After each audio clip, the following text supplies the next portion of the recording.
Her laugh was the first warning.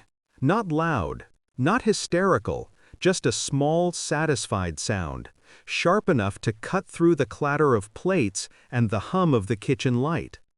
"I put peanuts in your dinner," she said, almost whispering, "to prove you're faking it. You're just picky."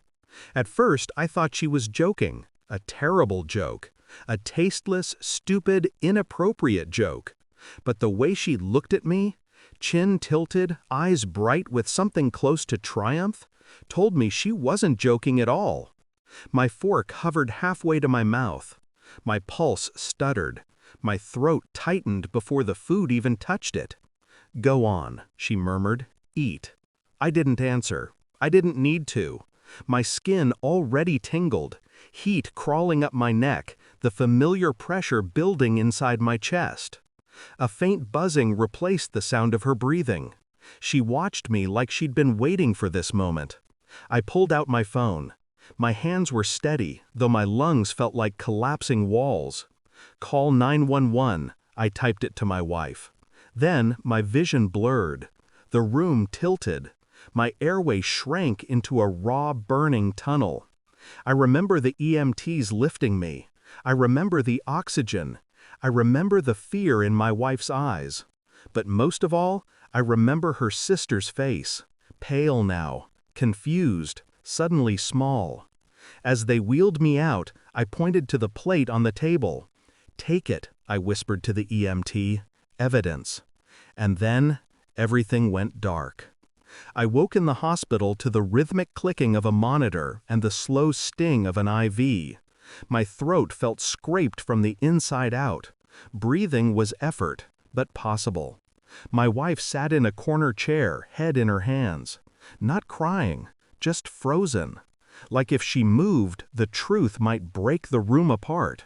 She told me, "You were exaggerating," she whispered. She said, "You used your allergy to control situations." I stared at the wall. Let her talk. Let her unravel. "It sounded insane," she continued, but she kept insisting. She kept planting things in my head, saying you were manipulative, dramatic, that you lied to get sympathy. Her voice cracked. I didn't believe her, but she's my sister and she trusted her, not me, not the man whose throat could close from a handful of crushed nuts. The betrayal wasn't loud, it wasn't showy, it was quieter, more corrosive. Doubt. A slow drip of poison she let seep into her mind, day after day, word after word. I replayed the past few months, moments that felt strange at the time.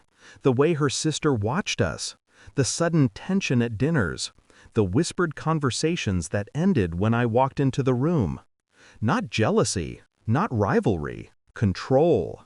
She wanted influence, power, a place in my wife's life that eclipsed mine. And feeding me peanuts wasn't a prank, it was a test, to prove I was lying, to prove she was right.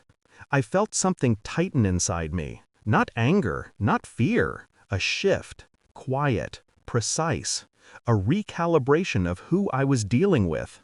This wasn't family drama, this was the kind of betrayal that required strategy and patience. Recovery gave me time to think, time to observe, time to listen. I didn't confront anyone, I didn't accuse, I didn't rage or demand apologies. I simply watched. My wife's sister didn't visit the hospital, not once. Guilt, maybe, or calculation, I wasn't sure. But I noticed the change in my wife, her silence, her stiffness, the way she avoided meeting my eyes when the nurses mentioned the food sample I'd handed over. I asked for my phone. I reviewed old texts, conversations between my wife and her sister, screenshots I'd backed up long before this night. Casual messages, but now I saw the pattern, a subtle erosion of trust. He's overreacting. He always wants attention. He's manipulating you emotionally. Drip, drip, drip. I saved everything, organized it, documented it. Not for drama, for clarity. When the police officer came to take my statement, I spoke calmly. slowly. I didn't embellish. I didn't accuse. I just told the story exactly as it happened. "Assault with a deadly weapon," he said quietly, repeating the charge I'd already filed. His eyes showed the realization I'd been waiting for. A peanut wasn't harmless when it could kill. My wife sat in the corner, shaking. "You filed?" she whispered. "Yes." She covered her mouth. She meant to prove I was lying," I said. "She meant to make you doubt me. She meant to play with something she didn't understand." I watched her sink deeper into her chair, the truth finally sinking in. But I wasn't done, because truth wasn't enough, not yet. The damage had been done in whispers, quiet poison, so my revenge would be quiet too, precise, controlled. The lab results from the seized food came 3 days later. Peanut protein detected, concentrated, deliberate. The officer handed me the paper. I read it once, folded it, slipped it into a clear folder with the printed texts. Evidence layered on evidence. My wife stood beside me at the kitchen counter, hands trembling as I placed the folder in front of her. "Read it," I said. She opened it slowly. Her eyes moved down the page, then the next, then the screenshots. Her breath stuttered. She told me you exaggerate everything." A whisper, a confession. "She told me to test you, to catch you lying. I thought—" She broke off. "My God." She looked up at me, horror widening her eyes. I didn't comfort her. I didn't touch her. I simply waited. Then I placed the lab report on top. The word "detected" circled. Her sister's voice lived inside every screenshot, every smear, every subtle manipulation. And now, it lived inside a police report too. When I finally spoke, my tone was flat. "I know exactly what she did." My wife's knees almost buckled, because she knew this wasn't just paperwork. This was consequence.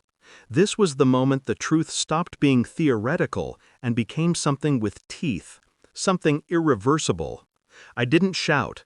I didn't storm into her sister's apartment with accusations or threats. I let the police handle that part. My revenge came later, quiet, surgical. I sent her a single message, 4 words. "You failed your test." No explanation, no anger, just truth, delivered with the same cold precision she had used against me. She didn't reply, but I did hear from her 2 hours later, indirectly. My wife stood in the doorway, pale and shaking, holding her phone. "She's been arrested," she said. "Assault, potential homicide risk. They're charging her." I nodded. Her world was collapsing. The sister she defended, trusted, elevated, now exposed, now facing consequences she never imagined. And she had no one to blame but herself. I packed a small bag while she cried into her hands. Not because I hated her, not because I wanted revenge on her, but because trust doesn't break loudly. It cracks quietly, silently, fatally. Just like a throat closing around a handful of crushed peanuts. I left before sunrise. The house was still, my wife asleep on the couch, drained from hours of sobbing.